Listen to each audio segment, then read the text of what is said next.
At INdigital, we know that public safety professionals hold themselves to a high standard. In fact, standard doesn't do it justice. In over 25 years working alongside you, carrying millions of calls over our IP networks, your dedication has inspired us. That's why our ESI Net goes beyond industry standards, not only i3 compliant, but designed to adapt to future development for a network you can count on when it matters most. Learn more at INdigital.net. Rapid Deploy believes that every public safety agency, regardless of size, should have access to the data they need when it matters most. That's why, since 2016, our mission has been to reduce emergency response times and improve public safety. We are the industry's only integrated emergency response platform. Our web-based cloud platform includes analytics, mapping, dispatch, and mobile apps, purpose-built for 911 in the 21st century. Visit www.rapiddeploy.com to learn how we enable effective, efficient, data-driven emergency response. If Within the Trenches has ever taught you something, open your eyes to what it is like to be a 911 dispatcher, or has inspired you to become one, then help support us and join our Patreon.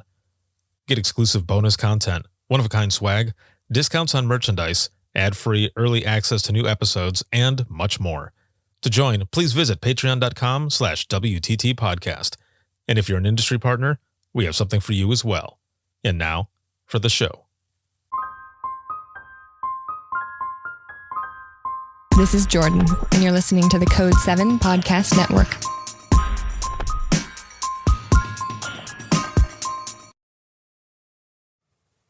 Warning. This episode contains the 3 A's of podcasting: adult content, adult language, and awesomeness. You've been warned.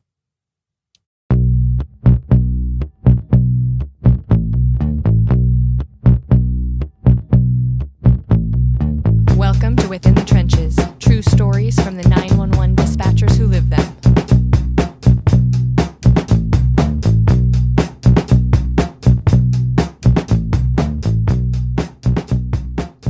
Hey, what's going on? This is Ricardo with the Code 7 Podcast Network, and this is going to be Within the Trenches, true stories from the 911 dispatchers who live them. This episode is sponsored by INdigital as well as Rapid Deploy, and this is going to be an INdigital exclusive episode, and there's a lot of stuff, as always, going on. I know every episode I say that, but it's true every single time. There's a lot of stuff going on. Just finished off the Virginia Spring Virtual Conference. That was a Nina APCO joint conference, and it was excellent. So much, good information. The interaction between the attendees, the support, the networking, all of it. It was just very, very good. Thank you, Virginia, so much for trusting myself Within the Trenches Media to power your virtual conference, and big ups to my homie Leah for helping out as well, as always. So that was an excellent one, and in just a couple of weeks, it's May 24th right now. So in a couple of weeks, we're going to be hitting the final Dare to Be Great virtual conference, and it has been an amazing experience. So thank you all so very much for the support. And speaking of support, patrons, thank you. I would not be able to do what I do if it wasn't for you, and of course all of you who watch, listen, support, and share. So thank you all very much. I'm excited for my guest today. I've known him for a while, but I did not know his entire background, and we're about to find that out. So he told me a little bit here in the beginning, and I'm ready to go. This is going to be good. So we're going to learn some more about my guest here. My guest today is Jeff Troyer, and he is the executive director with Kalamazoo County Dispatch Authority. Hey. How you doing, Ricardo? I am doing well, and yourself? I'm good, thank you. So I have to jump right into this and start off with the fact that, you guys are all consolidated now, right? We are. Yep. We just finished the physical consolidation of 5 911 centers 3 years ago. Man. Okay. So this is 3 years ago and everything. When I was working in Allegan, I remember hearing about Kalamazoo, that, they were going to consolidate and everything. And I remember there would be times where I would call over and I would say, "This is your jurisdiction, right?" And someone there would say, "No, actually that's, to the other department." I'd say, "Okay, can you just transfer me over there?" And they would kind of chuckle and say no. I'm like, aren't you guys in the same room? It's like, well, so I never understood how that worked. And so we would go back and forth and everything. I don't even know if you can say, how that worked.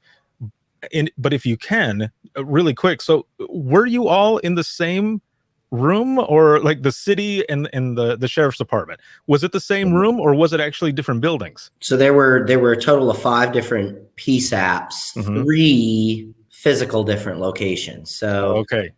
Western Michigan University and the city of Portage had their own physical locations and 911 centers.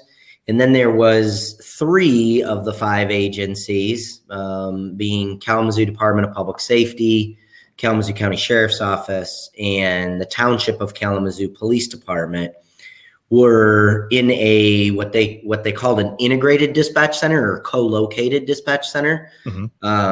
So they were in the same room, with specific positions designated for each of those 3 entities, and they shared equipment and things like that. But they were very much still their own separate 911 centers. Okay. It makes more sense now. It would always throw me off, because we would get off the phone and I would look at the other person on phone and say, aren't they in the same room? Like, I don't understand. Like, so this is good. I finally figured that part out. It's just like a long time ago when I first started doing this, Whitney, who I was her supervisor back then, Whitney and Allegan, who's now the deputy director, we would always joke that the dispatchers over in Ottawa County, they would never use their names. They would always answer the phone, say, this is Ottawa, and it would, and then if one of the officers would say, well, who did you speak to over at Ottawa? We would say, Ottawa. Like, we didn't know. Like, everyone had their own little unique things about their centers and stuff. So it was pretty interesting. Now you from what I've seen, from what I've read rather, you've been a director for about 15 years now, right? Yep. And so then there was a little time before that where you were just on your way up. So how did you get into dispatching to begin with? So I first started in dispatching as a part-time dispatcher while I was going to college. I was offered an opportunity. Somebody said, hey, what do you do in the wintertime? And I said, not a whole lot, just do odd and end things. And they said, would you ever thought about being a 911 dispatcher? And I mean, that just, to this day, it never pops in. I mean, people don't typically look at that. They don't think about that aspect of public safety. And I would say probably from about the first time learning about it until about 2 weeks later, I went in, took a pre-employment test, did a sit-in or an observation, and I was kind of a little bit in awe. Like, I mean, I think everybody, when you first come into this industry, you're kind of in a little bit of a shock about everything that it entails, because it's nothing like, Rescue 911 back in the early 90s that they showed. It's very much different than that. So, yeah, I mean, I started part-time as a dispatcher. After college, I ended up going full-time as a dispatcher, and spent 4 or 5 years working full-time. I left 911 briefly and worked for a contractor for immigrations and customs enforcement that was running a communication center there, but it definitely was not, it wasn't 911. And eventually I wanted to get back to that. I knew I wanted to be in administration. And so about 4 years after leaving there and working for the federal contractor, I started applying for director positions. And my first director's position was in Montcalm County. It's about mid-Michigan, the Stanton, Greenville area. And they have a population of right around like 63,000, 63 to 65,000 people. So not too big, but and I was fortunate enough to be offered that opportunity, and it was a great opportunity for me. So yeah, it's been an interesting road. I still love to sit in the dispatch center. Unfortunately, as things get a little bit larger and a little bit larger and a little bit larger, you have less and lesser time to sit in the dispatch center. But yeah, I still like it. I still love it. That's awesome, man. Now, going back to that time in the beginning, you didn't have any experience or like come from a family in public safety or anything like that? You just kind of, that sounds interesting, and went for it? Yeah. No, it was, I took the test, and I think it was probably about a month after I did the observations and the test that I was brought in. I started my part-time training. Of course, those were green screen days, and the old Annie Alley boxes, the tubes. I mean, it was very much legacy analog environment. But yeah, it was, I got hooked early on. We always talk about it when we go through and we're interviewing, prospective candidates for jobs. It's like, there's really no median in this industry. It's either you absolutely love it or it's definitely not for you. I mean, there's just not a middle ground a lot of the times.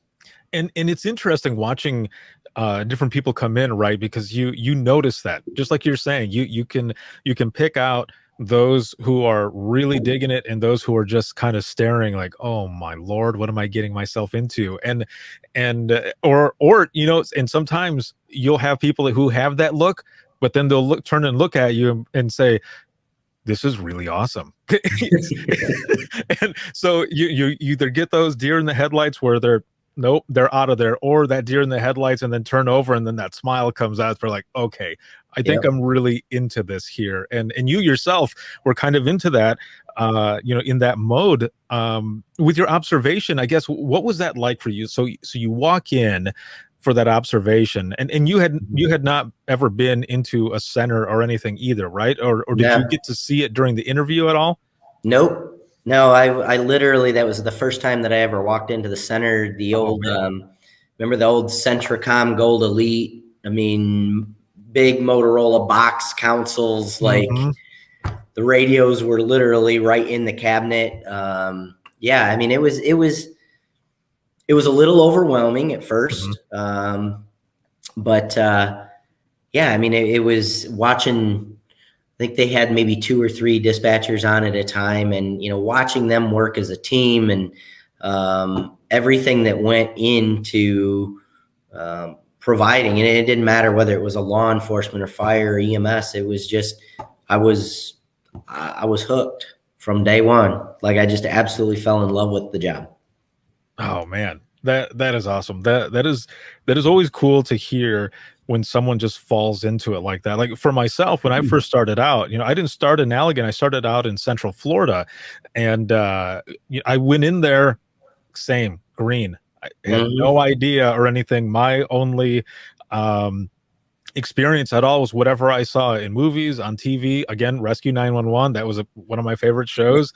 But that's all I had, right? Because in the show, they show you the dramatic piece of it, the call, but there's always a good ending, right? You don't get prepared for the BS that ends up happening as well, some of the horrible stuff. So, I go in, and, my trainer's showing me everything. I watch him take the first 911 call, and then he turns and looks at me and he's like, your turn. I'm like, there's nothing else to it. Yeah, right. Yeah. It's a throw you in the hot seat, sink or swim, and it's, you can try to prepare people for that. And you've been around it, like, it doesn't matter how much you try to prepare people for that. They're not prepared.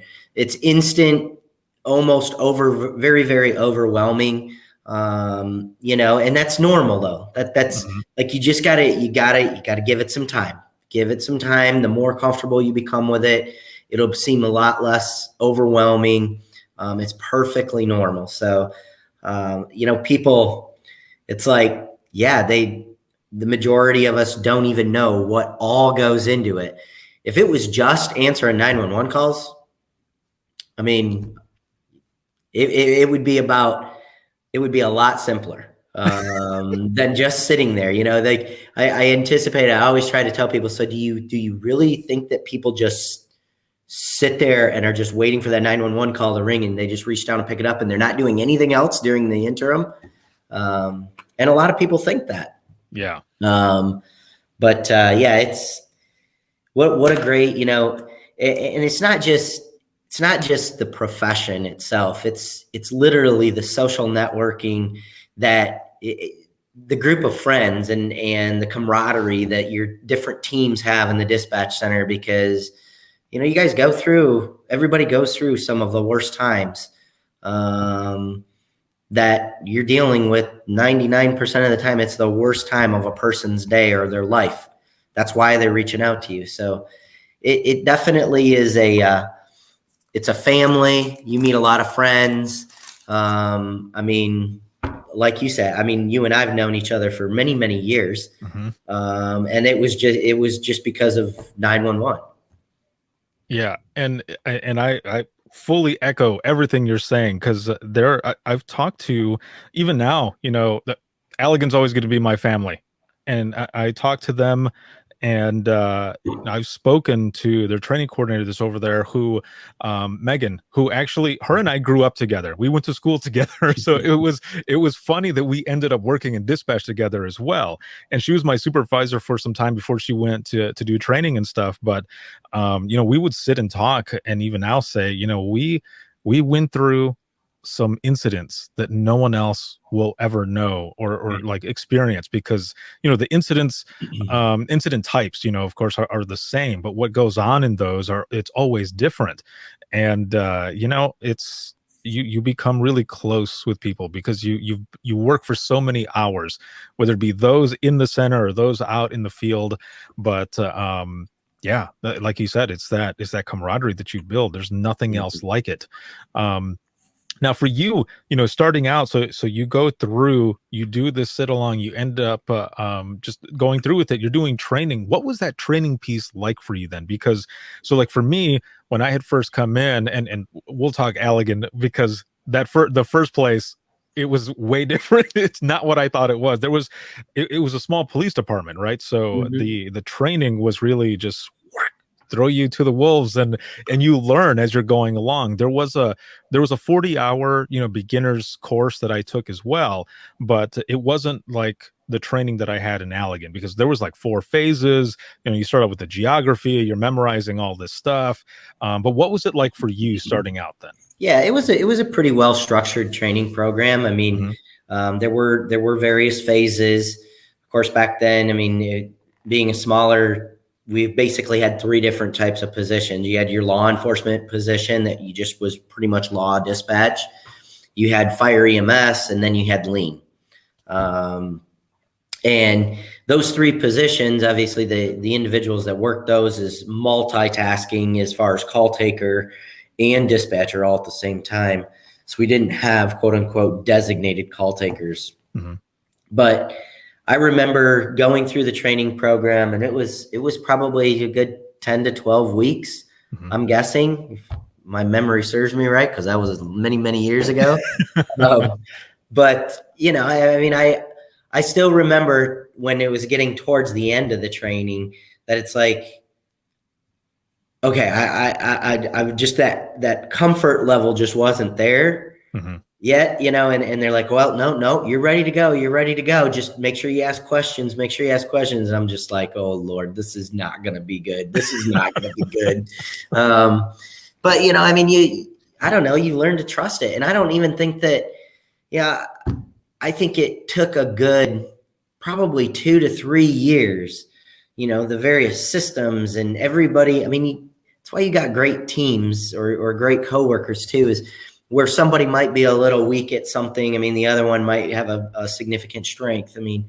But really, it was a good, probably 2 to 3 years before I started to kind of feel more or less comfortable with almost anything that would come at you.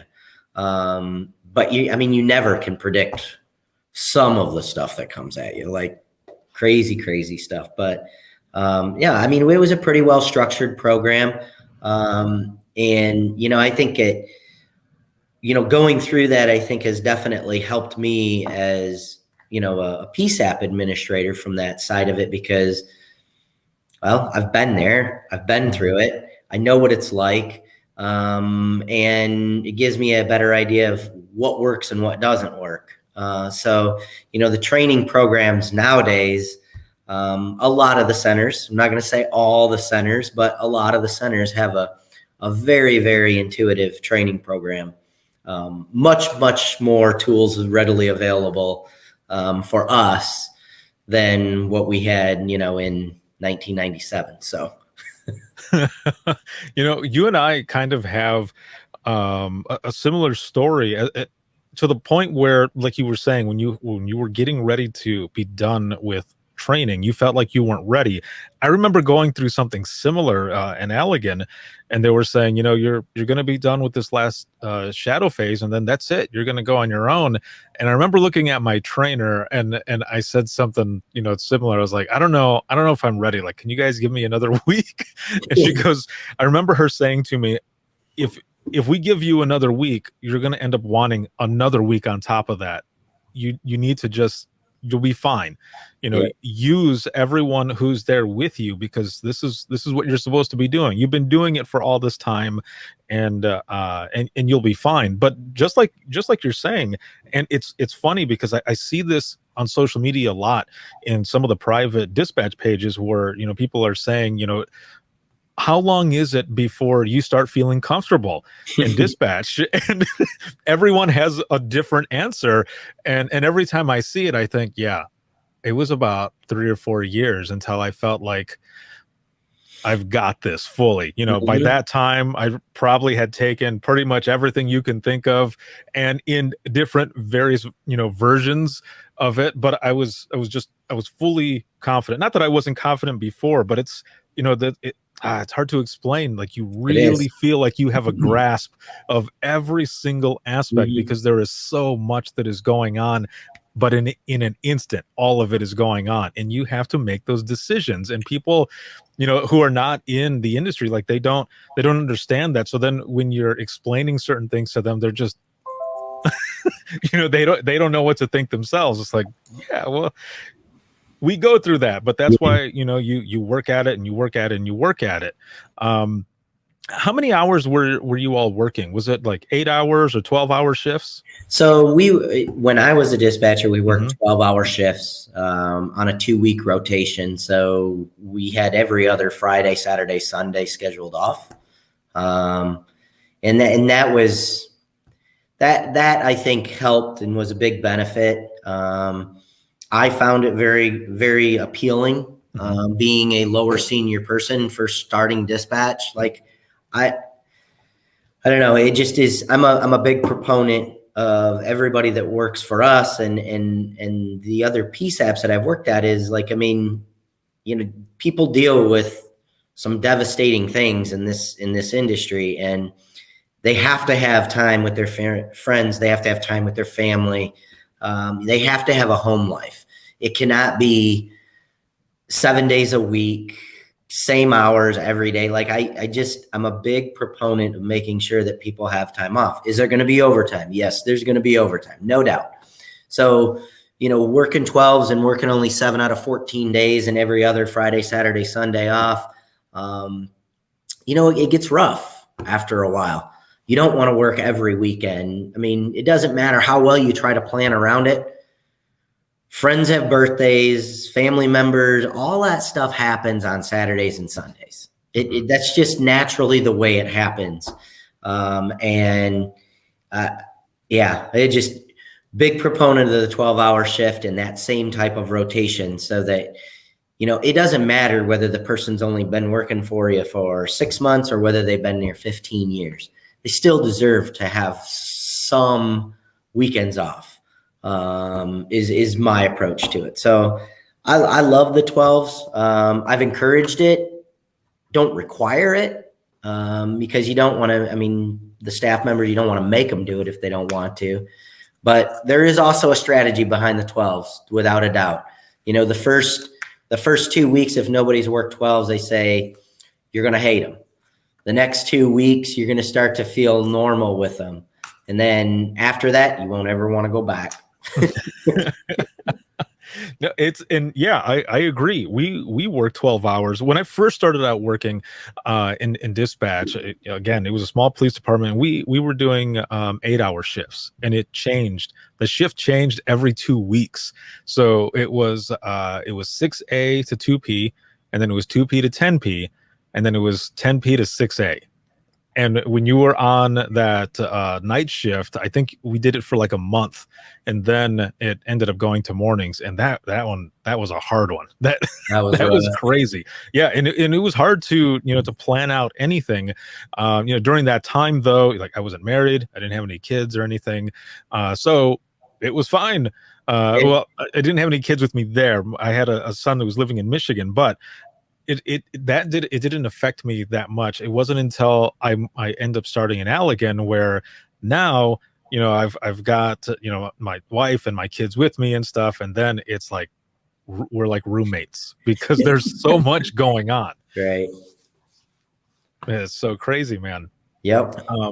But again, you end up figuring it out. You end up finding a way to get everything to work out, whether it be switching shifts or doing whatever you got to do to make sure that you're able to spend that time with family as well. Now, in the beginning for you, like, do you remember your first call or any of some of those earlier calls that you took? I don't. I was thinking about this. Like, I don't remember the first calls that I took. There was a one call at the first agency that really stuck out. I was working midnights. It was just myself and one other dispatcher on at the time, so it was probably after 1:00 in the morning because we dropped down to 2. And we took a phone call. I picked up the phone call and was talking to. This child was probably, I would say, 8 to 10 years old, maybe. Not any older than that. And his dad was out of town on business, and he's been, laying in bed with his mom for like the last couple of days, but mom is not really responding, and she hasn't gotten up. So it was interesting because it was pretty disturbing. Like, nobody expects a young kid to call in the middle of the night. Mm-hmm. Dad's been gone for a couple days, and like mom hasn't even been up. And yeah, it seemed like probably that response time for law enforcement, because there was some other things that were on the call. Like he kept saying, well, she looks like she's got black eyes. And, at that point in time, obviously you don't know if it's just because she's passed for a couple days or if maybe she was beaten. Like, you just don't know. Mm-hmm. But yeah, and we didn't have a lot of law enforcement assets on duty at 1 or 2 o'clock in the morning for a smaller county. And it seemed like talking with that young kid for like 10 or 15 minutes before, people got there. And that's the only call that sticks out to me. I think that we've all had the incidents involving children, especially infants, given EMD and CPR on the phone. And especially it hits you hard when you have a young family at home and you get done with that and it's just like, okay, just take a break, And I'm sure you've done enough of these. Like, you go home and you give your wife, an extra long hug, and you squeeze your kids, and like, you just never know. Yeah, to the point where I remember my son being, I don't know, he had to have been about 5 or so, and him saying, I could hear him go, because, like, he kind of grunted because I was holding him that tight, and he's like, are you okay? And I said, yeah, I'm sorry. Like, let go. I'm like, I'm okay. Yeah, exactly. I said, it was just a hard day at work, buddy. And he goes, oh, okay. And, and then he would go off and play. And I'm just kind of sitting there like, geez, I can't even imagine. Cause so we're empaths, right? We put ourselves in our caller's shoes, and we're focused on everything is going on, but we do this to be able to relate and really talk to them, give that human, side to it, to this job. And then, when you go home, sometimes, and I say this because I used to do this, I would go and I would sit down and I'd be watching my kids play, or just, sit there reflecting and think, damn, I'm sitting here, and that family that I spoke to today, they have to figure out, funeral arrangements, or they have to figure out this or that. And it kind of hits, like you were saying, especially when it's younger children, and it just hits that much harder. And thinking about your call that you were talking about, one of the things, that a lot of people don't know either is that we're on the phone with them throughout the entire call. Like, we don't just get the information like, okay, peace, and hang up. Like, we have to make sure that we're on there to, if anything else happens. So for you, like you said, about 15, 20 minutes or whichever, you've got all the pertinent information already. Now you have to continue that conversation to help the child stay calm and to, kind of make sure they don't freak out with whatever is going on. So you're their lifeline there, and you have to think about what it is to talk about. So there's always that added conversation, whether it be with kids or others, whether it be domestic violence or anything else that's going on. There's that added conversation piece that you have to continue to think up.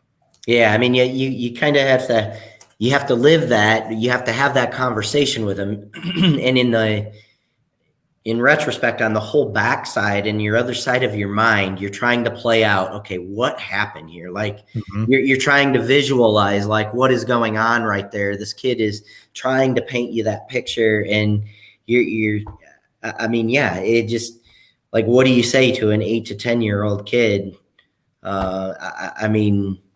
It doesn't matter. I mean, you can do all the training in the world, and there's certain types and certain incidents, there's things like that just are going to come up, and there's only one way for a dispatcher to play it out.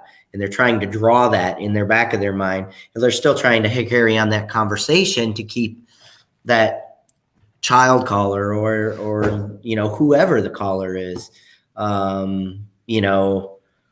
keep them busy, keep them talking. Don't try to, if it's a potential crime scene, like, get out of the bedroom, don't touch anything. It's crazy, but what goes on mentally in the head when you're trying to play out, there's probably not hardly any 911 calls that I can ever remember taking where you're not trying to picture that visual side of what is going on there. And that's the part that I think probably wears and tears on people the most, is because regardless, even once public safety and first responders arrive on scene, sometimes you still don't know. You still can't draw that conclusion. And then that call is done, it's over, and you're right into the next call. And so that mental aspect of this job is just, there's such a much of today, and thankfully partly because of you, Ricardo, like, a lot of emphasis goes into that nowadays. And it should, because that unseen and not having any closure, and a lot of times plays out worse than actually being a part to have hands on and seeing it. So yeah, it's that picture that, just like you're saying, that picture that you're creating in your mind, that picture stays in there. Yep. and you have to, kind of deal with that as well, because everything that you were saying, talking to whoever it is, building in your mind, but also then translating all of that onto the computer so that those out in the field, or those on the person on the radio, can tell those out in the field. Of course, they can read it as well, on their laptops if they have it. But you're also building that picture for them so that they know what they're going into. But there's, like, all these different scenarios that you're going through, and also in continuing the conversation. the caller ends up giving you more stuff than you thought they probably would have to begin with, because more information comes out, and then you get a clue here, and then another clue here, and you're just piecing the puzzle together. But that missing piece almost always is the closure piece, that ending. And then, you might get lucky where, an officer will be able to come up and talk to you and tell you what it was that happened, or will call, or whichever, or, someone on EMS or fire. But sometimes you don't know. And then we just go the rest of that time just never knowing. But again, like you said, you move to the next call, because sometimes you don't have time to breathe. Right. You don't have time to eat or get up to use the restroom, and you just continue on. And sometimes it's in the car when you're going home, and you're just like, all of this is going on. It's a crazy job, but I love it. It's and same here. I mean, it definitely is. It's not for the lighthearted, for sure. And you got to have some thick skin, but it's very rewarding. I think, an individual who is able to stay and do this job for many, many years, and even in this industry period, there has to be a level of passion that you just, it's not something that you can just come in and just do as a job. You have to be passionate about it. Otherwise you're never going to survive. Yeah, exactly. Especially like we're saying, with some of these calls that come in. I remember one time taking a phone call, and it was a mom who was she was very upset, but for good reason, because her son was choking. And I don't remember how old her son was, but all I hear is, and it just her pounding on his back. And I'm going through my EMD, because I had everything. I already had help going out, but I'm telling her how to do, about to tell her how to do the Heimlich, but I have to tell her too, don't hit your child in the back like that, because you're going to make it worse than you could make it worse than what it is, or you could injure your kid. And I remember her yelling at me and swearing and saying, do you want me to just let him effing choke and die, or something to that effect? And I said, no, ma'am, I'm going to help you to figure out how to do it. And I had helped her, and it dislodged. EMS was just about to get there, but it had dislodged, and you can hear wow, I can't believe I'm remembering this right now fully, but you end up hearing, the kid like crying and stuff, and she's saying thank you. And it's in that moment where you hear that thank you, or not even the thank you, but you hear the person like breathing normally again, and damn, this is why I'm here. This is why I'm doing this. Exactly. So you end up going through, and again, you're working in dispatch, you're learning, you're doing all of this stuff before you ended up, leaving and then coming back and becoming a director. Like, were you a trainer as well? Did you do a supervisor? Did you move up, or how did that work for you? Yeah. So I was a dispatcher, at the 911 center when I left, and went to the federal contractor. Then I became a supervisor and was training supervisor for that agency. It just, unfortunately, it was a great opportunity. I'm not going to say that it wasn't. It was soon after September 11th, and a lot of different things popped up from the federal side. I had an opportunity to, do special events like G8 summits, communications for G8 summits, was deployed for Hurricane Katrina. There was a lot of opportunities, but it wasn't 911. So it didn't have, I enjoyed it, but it didn't pique my passion, right? So that's when I really started looking at, hey, I'm gonna go for this. Like, I want to be a director somewhere. And it ended up working out. Good timing for me. And I got my foot in the door, and it was interesting. I was young. I mean, I was only, I think that was, 26. Yeah, I was probably close to 35, 36 years old. Mm-hmm. Or no, 20, 26, 27 years old when I got my first director's position. Man, and you're jumping in there and you're running it. I mean, that's really good as well, because like you said, what you were doing was good. It was something that you wanted to do. You pushed for it, but it wasn't 911. Yeah, Right. like you said, it didn't hit that passion that you were going for. Now, when you look back at your dispatch days and then where you ended up going, what was it that really kind of pushed you to want to be in that type of position, to be in that executive director position? Was it, some of the stuff that you went through, training, calls that you had taken, and just wanting to help mold that next generation coming in, or something Yeah, more? I think there's always a combination of things. I think I found what my passion was, and I knew, so it was like, okay, well, I mean, then go for it. Like, if that's what you want to do, that's your passion. And there's a lot of people that'll say, you know what, no, I can't do administration. I just want to work the front line. And it was, I don't know, I think it was a twofold going into having a smaller center as my first director position, because I was still able to sit in. There was a lot of things that were going on, but like I could still help fill in. And I mean, the passion for the industry, but the drive that comes from family. I mean, I wanted, my wife and we had 2 young kids. And I kept wanting to move up. I wanted to move up, and I wanted to see what I could do, or what we could do as a whole, for 911. And even from the bigger picture, like, hey, like, what can we do in the state of Michigan? Like, where are areas that 911 needs to improve?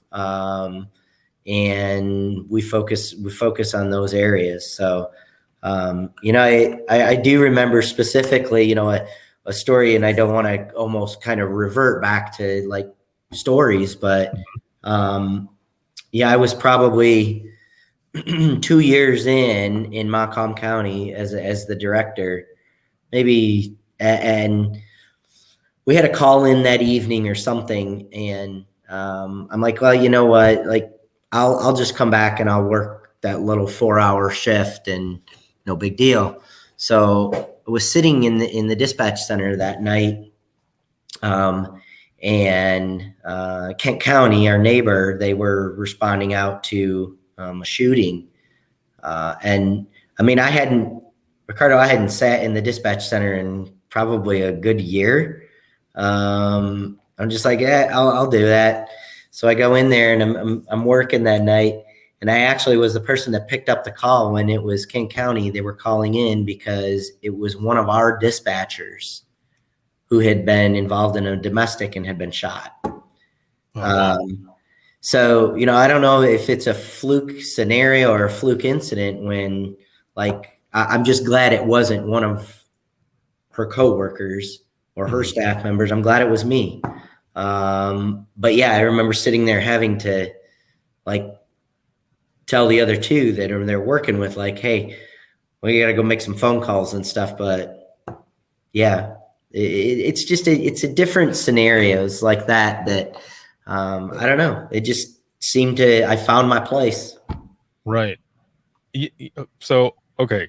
I have goosebumps on my arm right now. I've spoken to a lot of people, and I've heard stories where it's almost like the call was meant for them. Like, they don't know what it was, something in the universe, some reason it was meant for them, whether it be a past experience that helped them, deal with the caller more because they knew where they were coming from personally, and would have been able to handle that caller better than someone else who may not have had that experience. And listening to you say this, like, it's almost the same thing. It was, you were in there, and it was almost like that was, kind of meant for you, because you were in that position, and it just happened to be that you were the one to take that call there. Yeah, it was definitely interesting. I remember hanging up and sitting there going just like, okay, now what? Like, now what? Like, I have to somehow tell the two dispatch staff that I was in there helping out that evening, like, what is going on. And it was interesting. It was definitely interesting. Man, there's every time I speak to somebody, there's a kind of a story like this, and yeah, like it's just something, the dispatch god, something in the universe puts people in certain spots or answering certain calls that they have a certain experience with, or past experience or something, that just allows for the situation to be played out a little bit more smooth. Had it been someone else, it might not have been as smooth, but it was you, and you were there for it. That, like I said, that gave me goosebumps, man. So I didn't ask you this in the middle of when we were talking about, kind of more of your past when you started out, but I have to ask, and maybe it's the same now still. What was your favorite when you were in dispatch? Was it working days or working nights? Because we both know, and those who are listening know, that there are different types of calls that come in on either one. And sometimes it bleeds over to daytime or to nighttime. But what was your favorite? Yeah, I would say probably nights were way better than days. Just because you didn't have all of the administrative crap to deal with. I mean, there's really no other way around it. Like, there's just a lot of admin work that goes on in a dispatch center, whether it be, paperwork from the courts, or, I mean, there's just so much more stuff, versus, once regular business hours close, and all governmental offices are done for the day, then darn well it's like the majority of the incidents or phone calls that you're taking they're public safety related. Like, it's not just admin stuff. Mm-hmm. So I would say probably the least. I hated working second shift. But that's just I had a small stint where I worked a little bit of second shift, and that was killer. But probably night shift was by far the best for dealing with real incidents and not having to deal with a lot of the administrative task side of what happens in a 911 center. Right. Yeah. On midnights, you end up getting calls from people who are saying, there's we just got home, and there is someone who's passed out on my couch, and I don't know who the person is. And I remember, just getting it out there, and I was like, and they're asleep, and they'd say, yeah. And, they're freaking out, of course, because they're home and this person's there. And right before the officer got there, actually, no, this was more than one time that something like this happened. But with this one specifically, they ended up waiting outside. Officers got there, and they called over, and they said that they were clear. And we're like, well, what happened? And it turned out that it was like a brother-in-law or something who was intoxicated, and the husband didn't tell the wife that he was going to be there or something like that. So yeah, it was, you end up getting calls like that. Right. Yeah. There's I don't know. There's just a big difference. I think a lot of that, the non-emergency admin calls on day shift I loved working days because it was great for my family. But when it comes to, actually dealing with real incidents, instead of, not that like fraud and checks and stuff like that aren't real incidents, because they are. Mm-hmm. It's just a different type of call load and workload on days than what it is on nights. Yeah, all those higher priority ones come in, and then if it's a full moon, Yeah, it blows up. yeah, then get ready. Yep. You have to prepare for everything is going on, and then sometimes you don't realize that it is one until you're like 2 or 3 hours in, and you've taken so many calls, and someone will always stand up and say, "Is there a full moon out right now?" And most of the time, it turns out that there is. Yep. Yeah, you have 2 or 3 nights where it's like, it doesn't matter what you do. You couldn't have enough people in the dispatch center, right? Like you just get your butt handed, Right. like you just get whopped, and then like you have the next night, and it's like, wow. Nobody will say anything, and that's obviously everywhere, right? Like, but it's Right. like, oh my gosh, wow. Yeah. Or you're getting your ass handed to you, and you think it's been 2 or 3 hours, and it's been like 30 minutes. Yeah. What? For real? Like all this has happened in just that little bit of time? Yep. Oh man. Yeah, that takes me back. That's always fun. I'd love to hear that. One, not only the fact that you haven't lost your passion for it, and being in there and everything, and like you said, with a bigger center and stuff, you don't get to be in there as much. But the story that you were telling, being in there, working in dispatch for that time. When I was in dispatch, I always loved when our director, deputy director would come in and sit there, whether they be taking calls or just sitting there and being there with us, just kind of talking and stuff, because it really meant a lot. Both of them came up from where we were at, and they were in those spots, and it felt good to be like, it's one of our own, that's up there as well, and looking out for us. So I can imagine, it being the same, for you as well, for people to see you come in, and you're, for lack of a better way to put it, you're walking the walk and you're talking the talk. You're in there and doing it with them, and it just means so much more to have someone at that level to come in and do the job, know the job, and know what we're going through. Yeah, I think it's, I mean, I would say from any type of manager or administrator, I mean, I think it's always good. I mean, even if you come in as not having a lot of 911 background, I think it's good for you to learn it, and understand what they go through day in and day out, because, from a procedural standpoint, all the way down to, understanding what some of their concerns are, is like you can't implement those things if you don't know. So I mean, it's like, I don't know. I know it gives me a better perspective from a high level side before, just, hey, let's develop this procedure. Oh, wait a minute. We probably should ask them, because they do the job day in and day out. Like, this is what we're trying to accomplish. What's the best way to do it, rather than from the top down? I mean, it definitely has given me a better perspective, and taught me to make sure that we are inclusive when we're doing those things.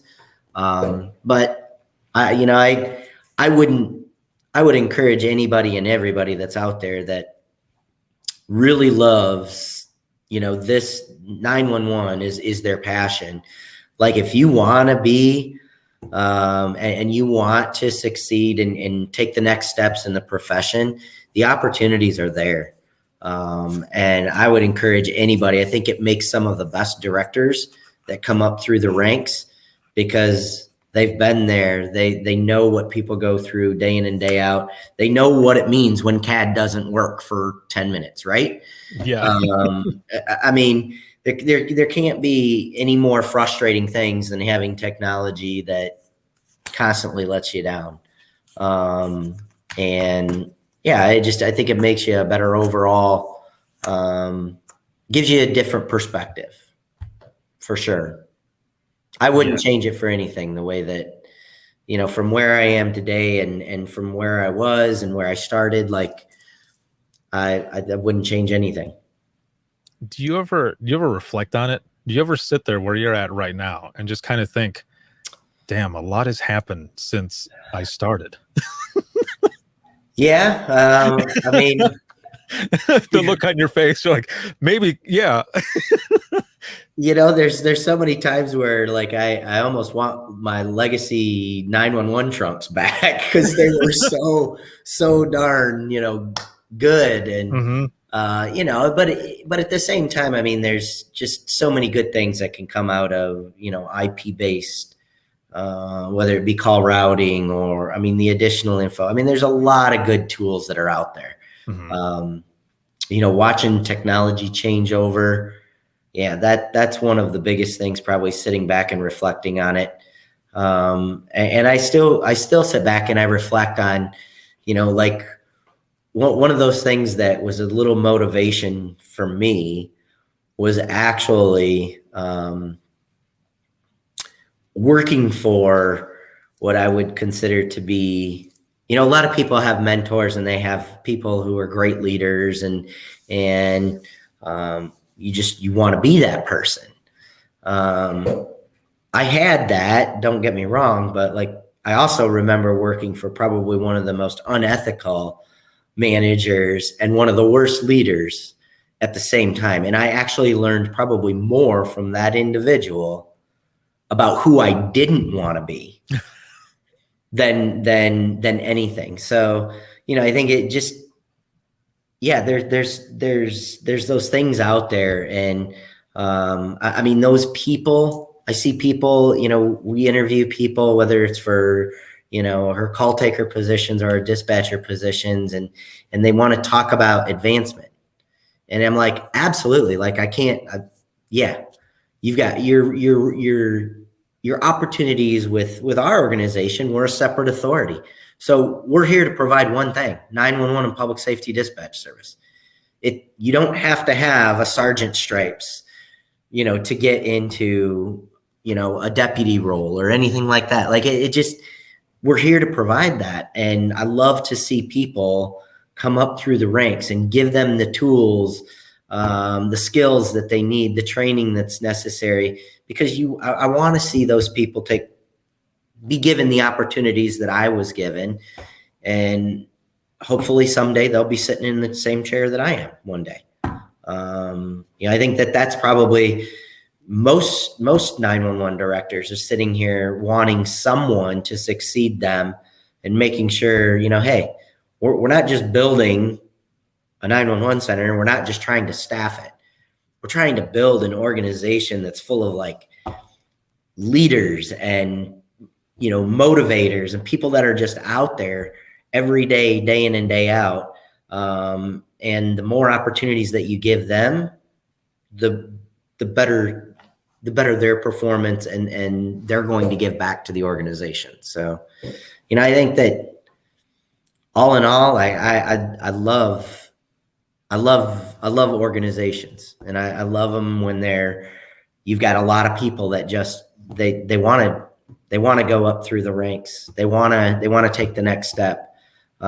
Trust me, it's hard losing people, watching them get a job, as a director somewhere or assistant director. But man, there's nothing more satisfying, I think, from my perspective, to watch people that have come up in your organization go elsewhere and meet their goals and have success. Damn, man. I don't know if you're hiring or not, but if you are, I'm sure there's a lot of people who would love to work for you. Like, you don't hear a lot of directors talking like that. And that sucks. But when you meet someone who says everything that you just said and really believes in it and, pushes for it and stuff, that's the type of stuff that would really solve, I think, the staffing. And because a lot of centers are short staffed and have been for years. Yep. But that dude, I would work for you.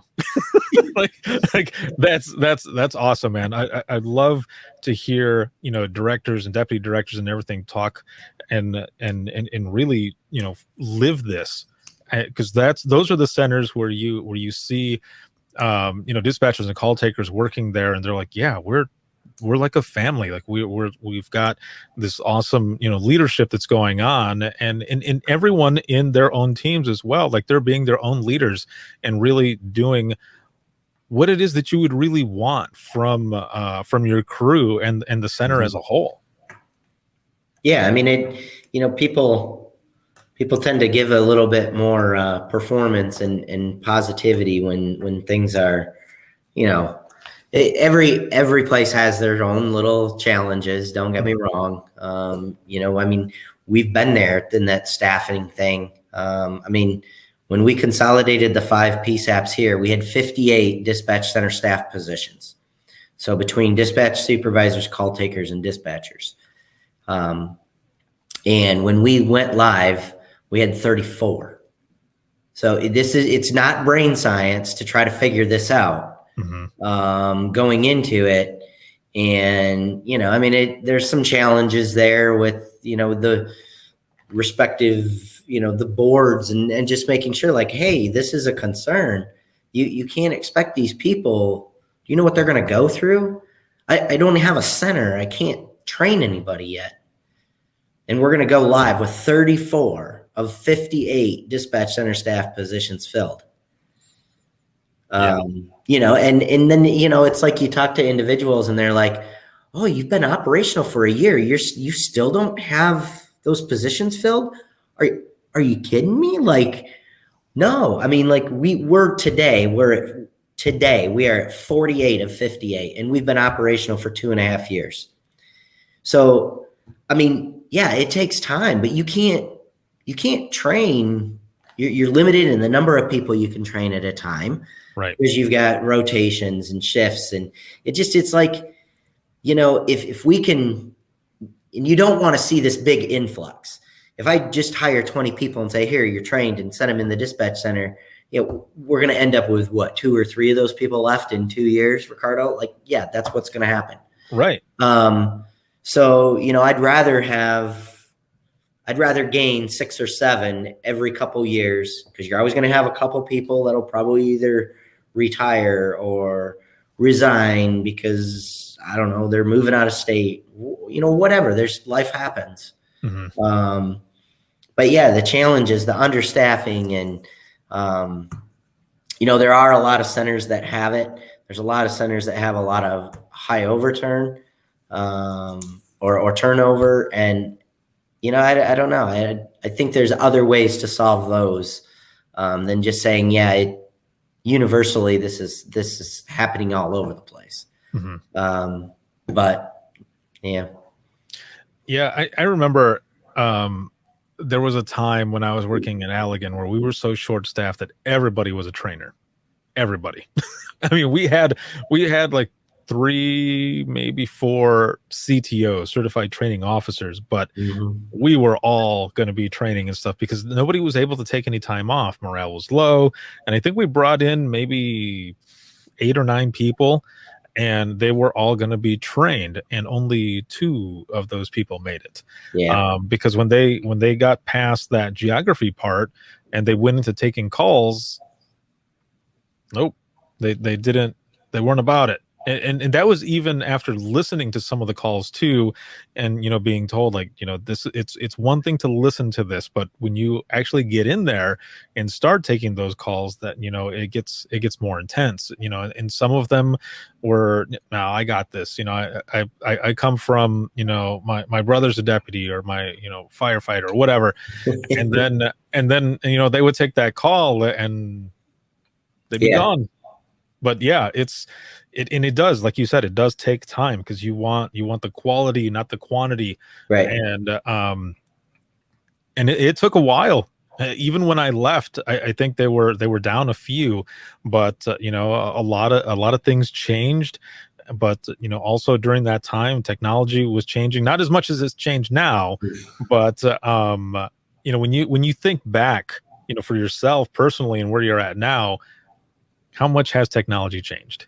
Oh, I don't even, I can't, I mean, way too much. So, I mean, yeah, I don't know. I always say like, well, maybe maybe, maybe just this whole next gen 911, IP based 911, like, okay, so hopefully the next big transition, I'll be done and retired, and like I won't have to go through it. But Right. or you always say, initially we talked about phase 1, phase 2 wireless, right? And phase 1, phase 2 wireless were deployed, and then it's the next step, and then it's the next thing, and it's always going to be something. And I mean, that's, I think, just the nature of the beast in the industry itself, because it doesn't matter how much we try to predict what type of a device might access the 911 network tomorrow. Somebody will invent something 5 years from now that'll be completely different.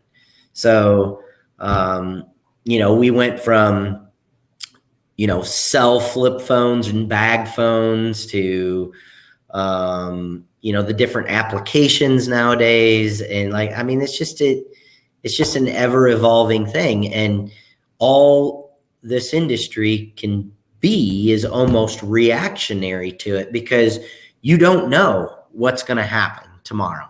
The Magic Jacks of the world from 6-7 years ago, that was the latest and greatest technology that we were trying to figure out, how's that going to impact 911? And then it's like, where are they today? Like, I don't know. It's different. There's no doubt about it. And I think probably the worst part is that the faster it evolves, it's almost harder for us to keep up with it. And, just as you think like you're taking the next step, it's like, oh, wait a minute, maybe we're actually like 6 or 7 steps behind. So it just seems like we can never catch up. That's true. Yeah, it's always changing. And for me personally, one of the biggest things that that we were dealing with over in Allegan, well, a lot of people really were dealing with it. I just mean from my own personal experience, was really when VoIP started hitting, and people didn't realize, but also too, I think some of the companies weren't telling these people that, hey, if you move, you need to tell us. Like, Right. that's on you. It's not, it's not like the legacy system or anything. Like, when you move and you get your phone number, it has all your information there. No, you have to tell us so that we can change it, or else when you call 911, it's going to show you from wherever you came from. And I remember taking a domestic call, and I remember I got in trouble for it as well, because I'd gotten all the information. I had verified it. They said yes. And I'm sending officers out there, and then I asked them again in the middle of the conversation, and they said, "Oh, wait a minute. No, actually, no, that's not where we're at." And they were like 2 townships away in a different spot. So they have to whip it around and go somewhere else. And I remember them saying, the caller, that is, like, my address where I'm at right now is not showing on the phone. And I said, no, you didn't tell the company that you're going through that you had moved. And they said, well, we didn't know we had to do that. I'm like, Yeah. Luckily, nobody. It was a verbal domestic only, so there wasn't anything physical that happened. But in 911, in life, you can never predict anything that's going to happen. So that verbal could have easily turned into something physical. Yep. But luckily, by the grace of the good Lord and the universe, that didn't happen, and officers were able to get there. And I got a little heat from the officers about that, but I'm like, hey, in my defense, they verified it. Yeah, they verified it. You can play it back, man. So that was one of the big things for us that we were dealing with a lot of was VoIP. Now, as we go into the wrap up of this episode, and man, it's been really good to chat with you and learn so much more about you. Listening to you talk. And this passion, the call that you talked about where you were in dispatch, and then you had to figure out how to talk to your crew there to let them know all this information. I can tell that you have your members there of the center at the greatest. How do I put this? You have the best intentions for them. You really want to be able to help them with every single aspect of the job. As we're talking about technology And you even think about, like video to 911, pictures, all of this stuff that they're now going to have or get to see. We were talking, it's hard to put the puzzle together. That picture is what sticks with you. Well, now they're going to be seeing things as it's coming in. How important is it to really think about more of this mental armor, the mental health and wellness of dispatchers and call takers as this new technology is coming in, and in some places already it is implemented, to make sure that they can handle everything that they're going to be seeing and dealing with. Yeah, I think it's, making sure that you have the mental health support for the staff, internally with your team. The thing is internally, as well as I do, like, staff members don't necessarily open up a lot with coworkers or people that are internal to it. I think making sure that the staff understand what avenues they have readily available to them, whether it be EAPs, talking with a mentor here, or maybe a neighboring center's, team members. Like, as long as that core is still there, it's still a stressor. It's a different type of stressor, but these people are already experiencing, and some of them may say, well, yeah, but we're not prepared for the pictures and we're not prepared for that. I think they're more scared than they are to say that they're not prepared, because anybody that does this job and has done it long enough, you definitely have some mental and stress coping measures. Otherwise you wouldn't be in this job that long. So very true. I think it's different. I think, that as long as PSAPs are open to it and having some discussions with their staff about, these are the things that we have in place, you need to take advantage of them. Checking in with your staff when they have an incident. I mean, we would do that today, though, and not just if they get a video, but we would do that today, even if it was just all voice. Including them in the end user agency, critical incident stress debriefings and things like that. I mean, making sure that they feel like, even if they don't want to accept the help, make sure that you're following up with them and making sure that you're offering it. Because you don't want to be the person that doesn't, and then to almost blink an eye at it. And worst case scenarios do happen. But I think it's videos, images, that stuff is, yes, I think that people are going to be scared about it. There's no doubt, because it's new. But I think there are definitely some advantages for it too. And I think as long as once people get close enough and get into it, I think that they'll find it's an additional stressor. But they already have pretty darn good stress management and coping methods to deal with it. So we'll see. All right. Awesome, man. Thank you so much for being on. And this was an excellent chat. Are you going to be at the next Michigan conference? Well, I hope so, as long as we're able to have it in person. So sweet. Awesome. I mean, everybody that's listening to the podcast, I would encourage them to come to wonderful Kalamazoo County, since it's going to be hosted here. That's right. Hopefully right now we're hoping for the end of October, right? Yes. Well, I'm excited, man. It was good to have you on here and to talk with you again. And I hope to see you there at the conference. Excellent. Thanks, Ricardo. All right, man. I'll be right back here with you. For those who are watching, if you have any comments, questions, or you want to be a guest on the show, you can email us, and that's going to be wttpodcast@gmail.com. You can follow us on Twitter. That is @91podcast. You can like us on Facebook. That is facebook.com/Within the Trenches podcast.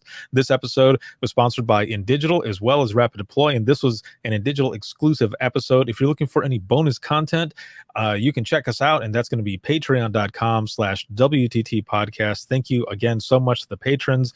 There is a lot more bonus content and episodes of singing badly in my car. That's going to be coming up here soon. So make sure to check us out. Again, it's patreon.com/WTT podcast. This episode can be seen on Facebook, YouTube, as well as Twitter and LinkedIn. And the audio portion, you can listen 24/7 on Apple Podcasts, iHeartRadio, Spotify, your favorite podcasting app, and withinthetrenches.net. Have a good one, everyone, and I'll see you in the next one.